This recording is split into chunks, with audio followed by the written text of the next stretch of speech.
Inimesed ei julge õppimist mitme päeva peale ära hajutada, kuna neil on tunne, et tööajaks on kõik oluline meelest läinud. Ühest küljest on see täiesti normaalne hirm, sellepärast et tõesti, kui me jätame midagi ühel hetkel meelde ja ainult ühe korra, siis me hakkame unustama väga-väga kiiresti.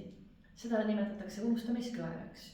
Ja tõesti, kui me õpime ainult eelneval õhtul ühe korra, siis see unustamine ei ole veel jõudnud nii kiiresti toimuda, mistõttu tundubki, et meil on midagi enam-vähem meeles.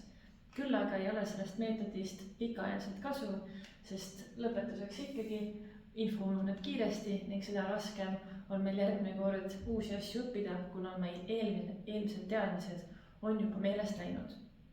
Kuidas siis aga teha, et see unustamiskõver nii järsk ei oleks ja asjad läheksid aeglasemalt meelest? Toon ühe näite. Oletame, et inimene on jaotanud õppimise 3 päeva peale ja jaotanud materjali 2. Esimesel päeval ta õpib esimese osa materjali, seda kuidas seda teha, sellest räägib mõnes järgnevas videos. Siis ta puhkab, mis tähendab seda, et ta magab, sööb, liigub, tegeleb hobidega ja suhtleb pere ja sõpradega.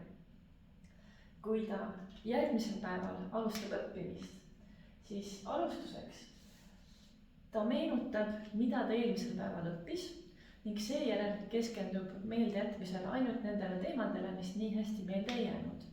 Ning jätab uuesti meelde, tähendab siis esimest korda meelde teise osa sellest materjalist. Siis hakkab uuesti info ununema, kuid mitte enam nii kiiresti. Seega, kui inimene 3. päeval uuesti õpib, siis tal ei ole enam vaja nii palju keskenduda sellele vanale materjalile, sest seda vana materjali on juba nii palju meelde jäänud. Ning see unustamine on veel aeglasem.